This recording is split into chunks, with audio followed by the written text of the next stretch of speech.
Welcome to Lift Your Legacy. My name is Jacob Rupp, father, husband, and rabbi.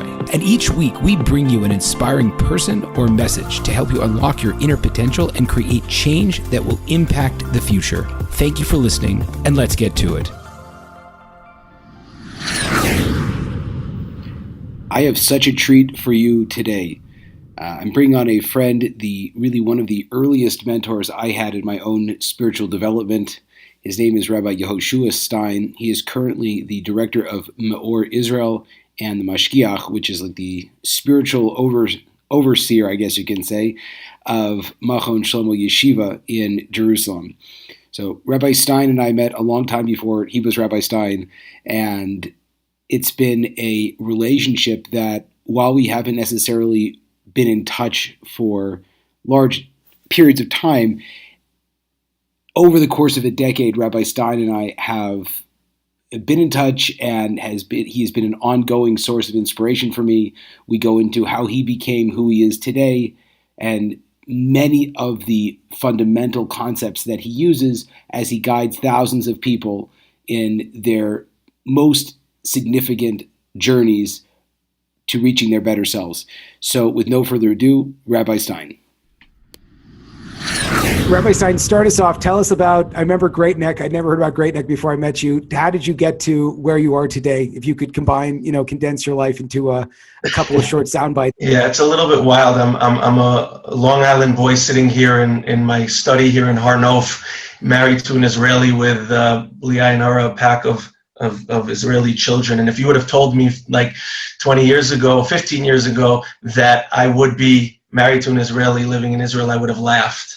I grew up in a nice culturally Jewish family in Long Island. We had a beautiful culturally Jewish life, but not religious. But I was always kind of searching for more. That story I always tell is I remember I was 5 or 6 years old in an amusement park. It's called Adventureland, actually, on Long Island, for anyone from there. And I remember seeing like these Hasidic people with a yarmulke and a beard and saying to my parents, "Are they religious?" "Yeah." "They're Jewish?" "Yeah." "We're Jewish?" "Yeah." "So I don't get it. How come we don't look the same?" And I don't remember the answer. It was probably something along the lines of, they do what they do and we do what we do and we're all Jewish. But I remember not being satisfied. So the truth is that kind of marks, if I were to write a through line of my life, which, I'm using screenplay terminology now for a reason, I would say that was the overarching question that I had to figure out, is either they're extreme fanatics and, I have it all worked out, or maybe they have something that I could gain from. And I was a truth seeker. I went, so that's the story is in middle school, I started reading books about Judaism. I started in college learning with a rabbi. There was no such thing as college outreach. I mean, there was, but on an individual level, there was no, I said that the other day, and a Chabad rabbi looked at me like, bloody murder, but individuals were involved in campus, right? But there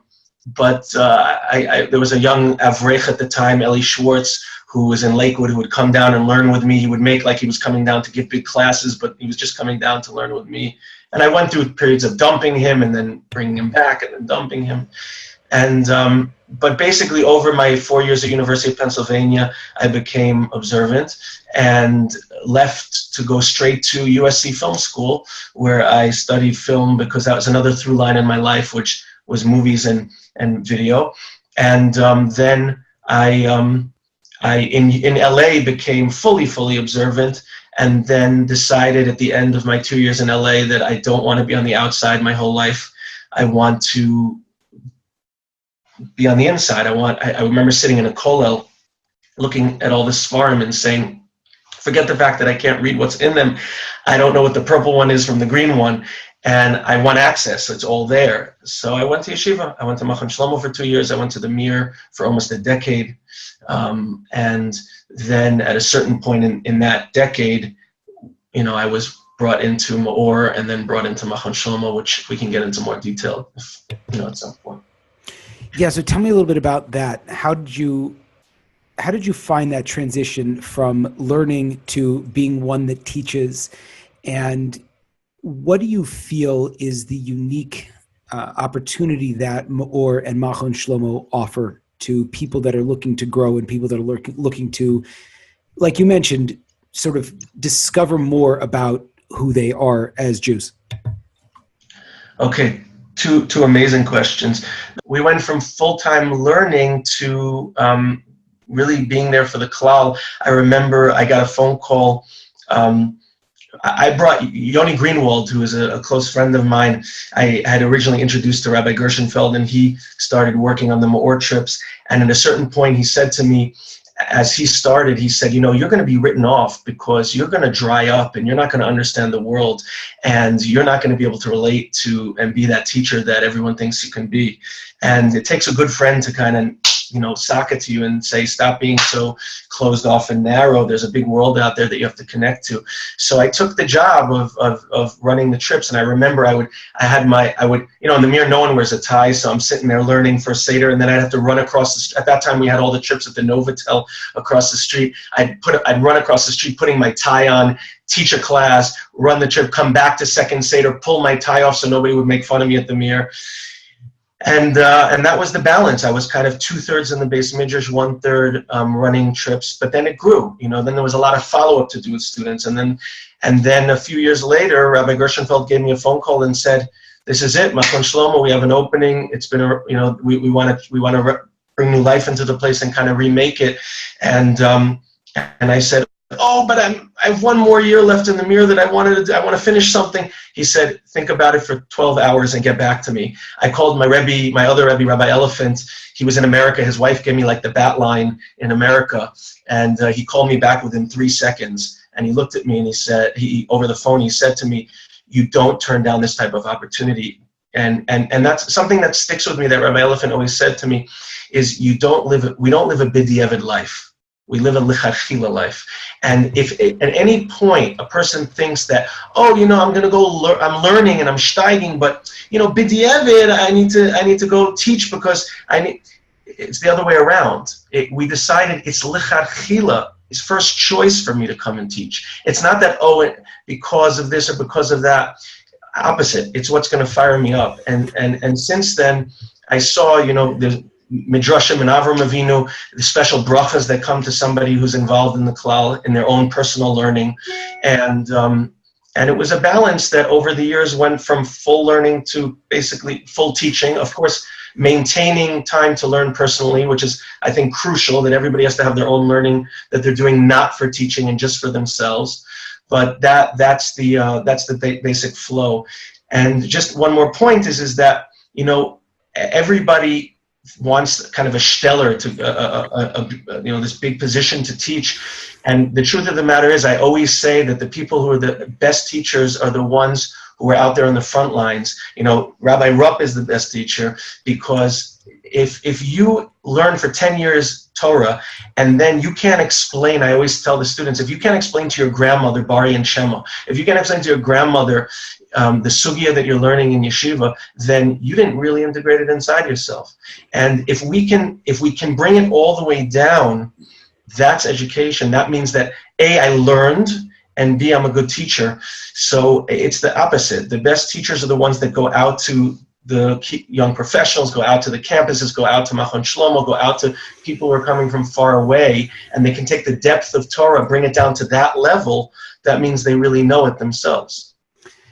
What you mentioned was such a profound concept. Everything was profound so far, but the idea of being drawn in two different ways and how your rabbi clarified for you. Tell me a little bit about that experience, that you had this desire, you wanted to finish, a 10th year, and then this opportunity opened up, and I guess inside you felt that this was what you were essentially had been called to do. I mean, what was that made it such a compelling offer for you, and how were you able to rectify that with the quote unquote classically Jewish right thing to do, which is to say, I think that there's a lot of that, how do you find that direction in your life, and how do you, ascertaining which one is truly the lichatchila, the first choice for me? I'm a very completion-driven person. Anything I start, I want to finish. Kol holech achrei hagamar, and I think that was the battle. Is that I had a certain goals I set for myself in the learning that I said, this goal I was closed. I was kind of narrow-minded. That completion means finishing that that goal. And of course, once it was broadened for me, that completion means doing whatever it is like you said, your tafkid and the right thing, your purpose. I always believed in Klal Yisrael. I always believed in the need to give to Klal Yisrael, to take care of Klal Yisrael, to serve Klal Yisrael. But I was caught in this trap of, oh, my personal goal here is what's going to be, is the need right now, when I realized that, no, that can be finished simultaneously, and that can be done in a slightly different order. No, keep your eye on the bigger picture, which is completion really means taking care of the Klal, and you've built up enough that you have what to give right now, that it would be a tragedy to not take this window where you can start to give. You know, like famous Rav Dessler, you know, we're not taking, we're receiving. There's a certain amount you load yourself up to, which is not selfish, because eventually you're going to go give it. And it's all about figuring out the right time you've built up enough that it's time to switch into the giving. And then that changes everything retroactively that you did, of course, into a selfless endeavor. So you mentioned in our pre-interview discussion that you are, essentially working 2 full-time jobs. You also have a family and a marriage and everything like that. Where do you get your source of, I think balance kind of goes out of the window in any of these types of opportunities and jobs. From where do you find yourself having that major point of your own growth, and how are you open to evolutions in terms of what you're doing and projects, and how do you deal with new things that kind of come your way? What's your approach on that? It's a lot to balance. It's true. As we talked about, on the one hand, I have a unique, I can think, vantage point here in that I get to sit with students in their fraternity house on campus in their room, and then work with them to come to an Israel program, and then on the Israel programs wrestle with what's going on in their life and their decisions. Then they come to Yeshiva, learn with them for 2 years. We do Gemara, we do Musar, we do Hashkafa, and then going out into the world. Now it's walk you to the chuppah, now it's Mazel Tov, you're married, now it's the bris, now it's everything that comes after marriage and integrating into a community. So it's around the clock, between the phones and the emails of the people, the new people coming in, and the people that are your children, that you it's not stay in touch with, it's I think about, I go to sleep with, I walk around with. There's a lot on the plate. Then, as really the key is, I think, remembering that, of course, my own family has to come first, my wife, my children, and making sure that there isn't a lot of quantity time when you're working for the klal, but there's quality time, and there's making sure that there's kesher and bedtime and a story. And when your child asks you a random question at night that has nothing to do with the day, so you realize, that's an opportunity to connect. He's trying to connect right now. It means nothing. You think it means nothing when he tells you about what his Mora said or his Rebbe said, right? But it's a moment where he's reaching out to Tati to connect. I grab onto those moments.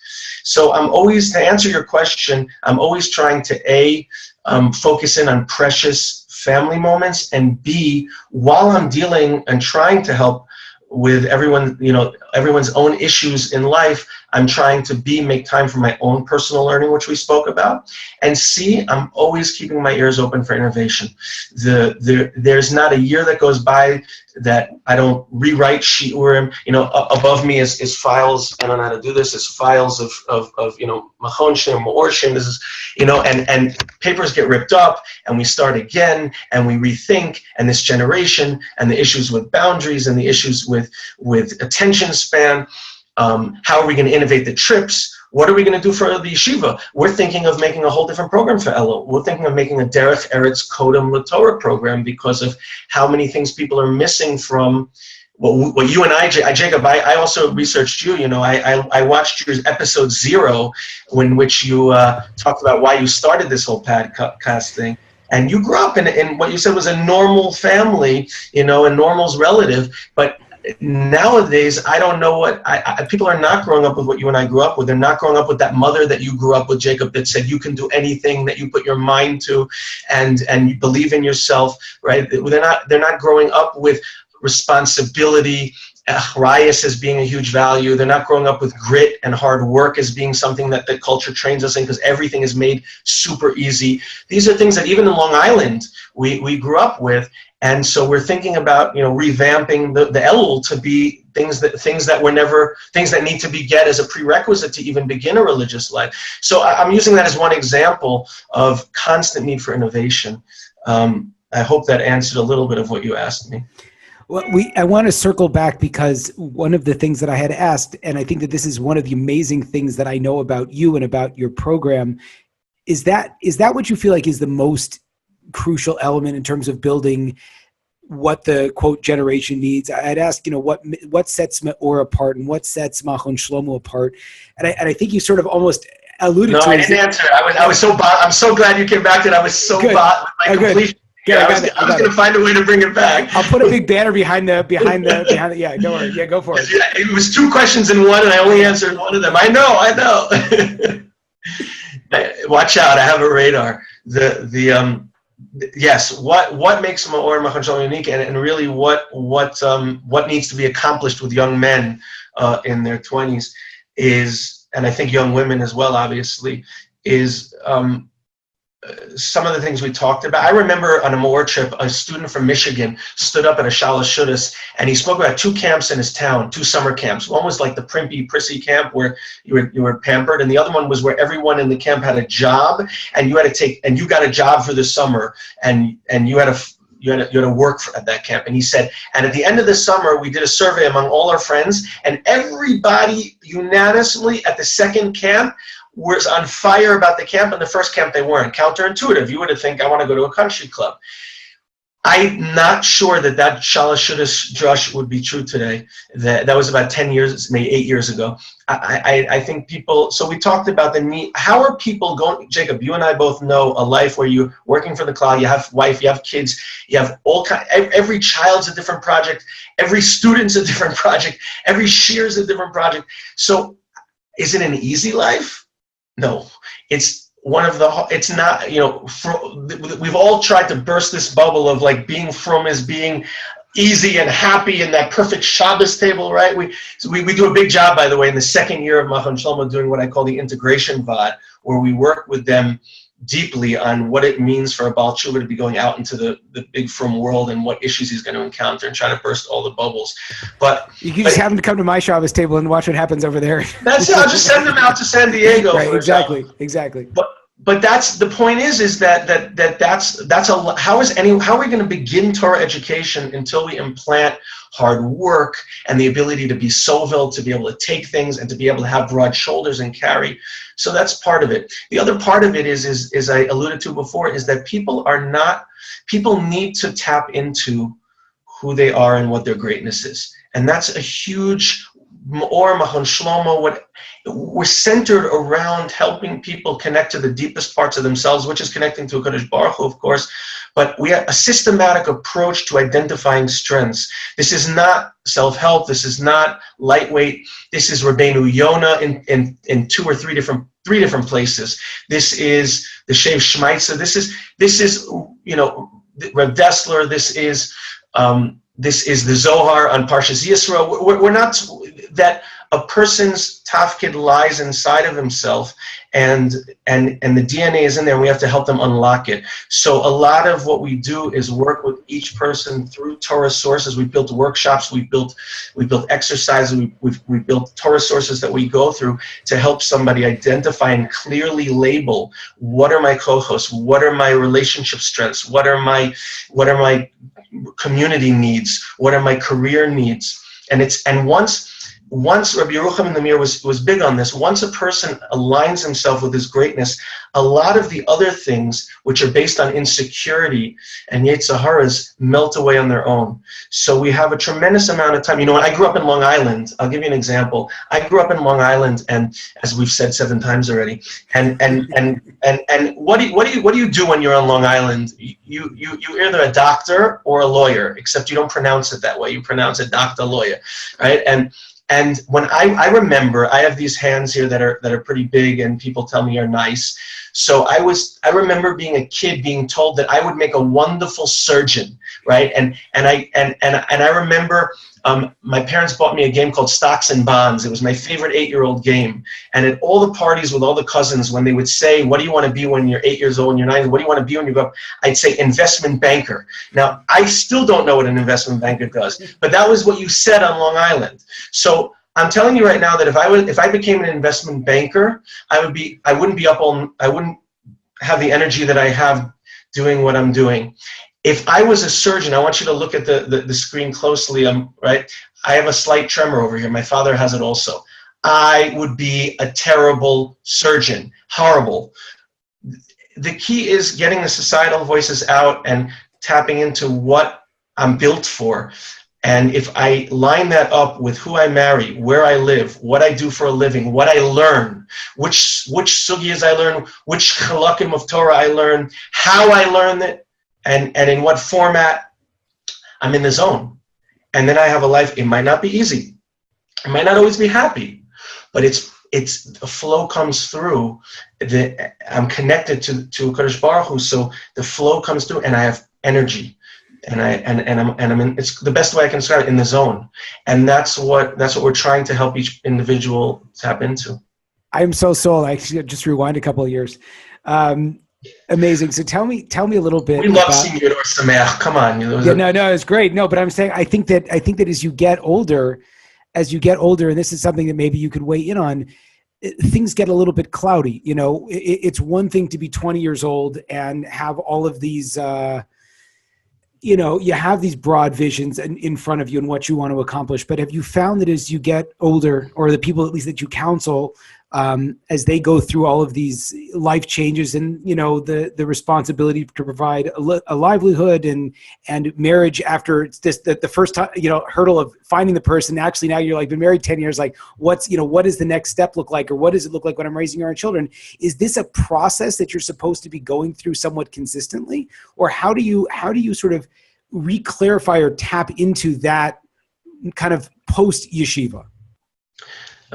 That's the sugya right now, is helping everybody post yeshiva. It's really something that we're all involved in. I think it begins with the yeshiva has a responsibility to do a lot of that work. We come out in our Das Atzmeinu Vadim, the students come out with massive notebooks of exercises connected to Torah sources that we then go through. We have an all-night meeting. They've labeled a chart that they come out with, identifying these different categories that we said. So at least they're standing with some type of map to make the decisions of who I'm going to marry, where I'm going to live, what I'm going to do.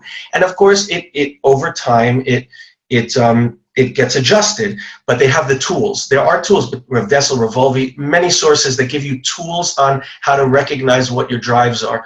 So that gets evolved over time. Secondly, we do a preparation, the integration VOD of going through, even though they're not married yet and they don't have kids yet, we do try to set up the headlines of what's going to be, and you record everything, so like save these recordings, you're going to need them. And thirdly, we talk about the need for having a mentor, having a Rebbe, and while they do stay in touch with us in Eretz Yisrael, and we make it our business. In a month from now, I'll be going in. Rabbi Gershom goes in. We go in to do these reunion weeks where we meet up with the alumni. Our emails, our phones, all the time. But we cannot overemphasize the need to find a local Rebbe and a Rebbe can be in different formats. And by the way, you can't always find the Rebbe, the posek, and the person who gets your background in one person. You have to, and go into the kollel and pay somebody, find a role model, and say, I know you have a lot of things going on in your life. I want a few hours a week or whatever it is. I'm paying you for what you could be doing with that time. You use it to learn it with him. You use him to follow him around. Why reinvent the wheel? Find somebody with 5 kids more than you, 3 kids more than you, and download and do shimush yoter talmudo, right? So it doesn't have to be a guy with a big white beard. And so there are, between the work we do in yeshiva, between the headlines we try to set them up with, and between the encouragement and the sometimes hand-holding to help them find local mentors, we hope that 10 years from now, 20 years from now, their life is adjusted properly to to be that more dimensional person that they're going to come to be. In addition to really, I always joke like each bag under the eye is a different hour of the night. We care, we love, we're there, and we try to do whatever we can. So speaking of having a Rebbe, I know that, I've always really been very impressed by Rabbi Gershenfeld. I don't know if you would consider him to be your primary Rebbe, but obviously someone that you've been working very closely with for, well over a decade now. What is that experience like? Or if it's kind of like asking, what'd your mom teach you? But what is that? How is that sort of, if you could try to narrow down how his influence has sort of shaped your outlook on life, or your outlook on your Jewish experience, or your outlook on education, how would you kind of sum that up? The best is yet to come. Rabbi Gershenfeld represents the best is yet to come. There's Avram Avinu says he was Ba B'Yamim. He came with all of his days, and the Sfas Emes over there, and everyone understands that each tekufa of his life, he took with him. When he understood at 80 years old, how to talk to 20-year-olds and how to, I met Rosh Shlomo Zalman Auerbach's great grandson, whose memory of him is Saba Chocolate, because he was the Saba who came with chocolate that always had for the little kids. Avram Avinu, no matter what era he was in, he was never burnt out. He knew how to relate to every era beneath him, because he took all his days with him, and B, every era he was in, he was actualizing exactly what his role was for that tekufa. Ronnie Greenwald, Yoni Greenwald's uncle, Zetzal, who was very big in Frum Chinuch, and in helping a lot of Frum children who went off the derech and really adopting them and making them as children. He once spoke at a Gouda convention, and he said a number of powerful things that a Greenwald can say. But one of the things he said was that the reason I've been in Chinuch for so long, and I outnumber kind of anyone in this room, is because I knew at every era what relationship I was supposed to be serving. At 20 years old, I was the big brother. At 30 years old, I was the uncle. At 40 years old, I was the father. At 50 years old, I was, the grandfather. At 60 years old, I was the great, whatever it was. He knew, and Rabbi Gershenfeld's, one of his infinite greatnesses is that in every era of his life, he knows what the role needs to be for him and what to empower the next generation to do. And that incredible just fire of endless energy, of rejuvenation, of literally the best is yet to come. That's he's always looking on the horizon. So that kind of big vision of life, zoom out, see what, you're never too old, it's never over. There's always a big vision, there's always a landscape to go up on. And then there's a lot of people in my life, Rev Nosson Tzvi Finkel was my Masader Kedushin, and he was somebody that represented being above nature to me and just conquering, bringing out that ruchnius that can conquer any kind of bodily challenge. And Rebbe Elephant, my Rebbe at the Meor, made my shidduch, gave me my mahalach and limud, is everything to me as well. I think that Sada Shava between all three of them. I remember when Rabbi Elephant said to me, we were standing on the streets of the Meor in Beis Yisrael outside Shalmi Simcha, and he said, I'm not gonna sleep at night until I walk you to the chuppah. And for a 26, then 27, then 28, I didn't get to marry until 29-year-old bacher, to have a father figure. My parents are wonderful. They didn't at the time exactly understand shidduchim. Now, forget it. Now they counsel every Machon Shlomo bacher. But to say, the tzad shava between all three of them, I think is attention to detail. I took my son Nathanael Nasanel. If you want to be Israeli or Ashkenazi, we can figure it out. But I took him on his halakha. I'm not into the scissor thing, but I took him to get a bracha from a Talmid Chacham. So Rav Nosson Tzvi, we walked in, and right before I came, he had his gabbai go out and get the favorite candy, and Nathanael had his favorite candy. The attention to detail. The biggest people in the world care about the most minute minutia, because they understand that godliness isn't going all the way down and bringing it up. It's actually the altar of Nevardix. You saw it in Madrigas Adam, that you go down to the Gashmi and you bring it up to the Ruchni.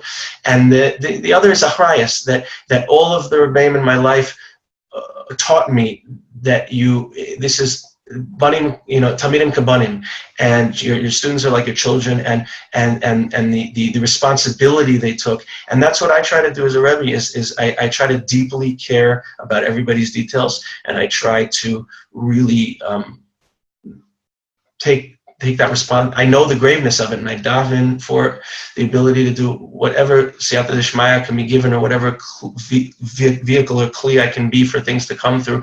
I won't sleep until I know the problem is solved with each Talmud. It's ingrained in me from my Rebbeim. It's not a godless. It's not a covet. It's osmosis, and that's, I think, the biggest thing you get from your Rebbeim. How you get everything in yeshiva everywhere. Osmosis. You just plop yourself somewhere, and with all the shiurim and all the discussions, it's osmosis. It comes in. Sorry, long answers to as another rabbi colleague of mine always says, my first name's Rabbi, so we can just talk. Yeah, no, it's so good. In my theme so far of asking exceedingly broad questions, which you've handled so beautifully, and it's so inspiring to have this whole page of notes here. I don't know what I'm going to do with it, but I'll look at it. Spending so long in your own learning and being involved with so many people and being preparing all these shiurim. I guess the guilty question I'm going to ask, just to completely self-serving, is if you could teach one thing, like right now, in terms of what you're learning, or a particular idea that profoundly inspires you, or that you've used to inspire others, what would that be? That's hard. I think it would be probably the sugya of Rabbi Chia, of how he saved the Torah and Klal Yisrael. Rabbi Chia and Rabbi Chisda have a debate over, I'm the activist and I'm in the Beis Midrash, and we need both. But Rebbe says, the codifier of the Mishnayos, Rebbe says, how great are the Maisim of Chia. And I think that's, in today's day and age, my wife grew up in a rabbinic family, and her grandfather is an Alter Meor, and in his generation it was Pashut, that you learned, and he was a yeshiva bachar till he was in his 80s. He would come, Rabbi Elephant and Rabbi Fol Shmulevitz, and would always joke when they'd see him at a chuppah. He's like yeshiva bachar coming to the chuppah and getting right back to Seder. But this man built Boys Town, which was one of the first institutions for helping troubled people in Israel. He was a builder. He went around and built Yerushalayim. They would joke. He would come into the Meor every morning, and the Jerusalem Post would be like hanging out of his pocket, and he would sit down and steig and then go out there and see what's going on. And it was pashut to those European Yidden that Torah was about going out into the world and about being an activist. So I think that's what I try to inspire people is learn, become a Talmud Chacham, connect to the deepest part of yourself, and care about the cloud, because lilmod almanas la'asos, lilmod lilamed, and lilmod almanas la'asos. It's Pirkei Avos. It's Torah, as the Maharal says, the lashon of Torah is, it's meant to flow out. It's meant to flow out, and it's not going to be miskayim unless it goes out to others. So that's I think the big message I walk around with. There you have it, folks, another inspiring episode. If you enjoyed this, I ask you to please share this with your friends, and to like us over on Rabbi Rupp through Facebook or on YouTube. And the more that we're able to get these important messages out, the more that we can really make an impact in the world. So I encourage you, please, to stay tuned. We have a ton of amazing speakers coming up, and also to tell your friends about it. Thank you very much.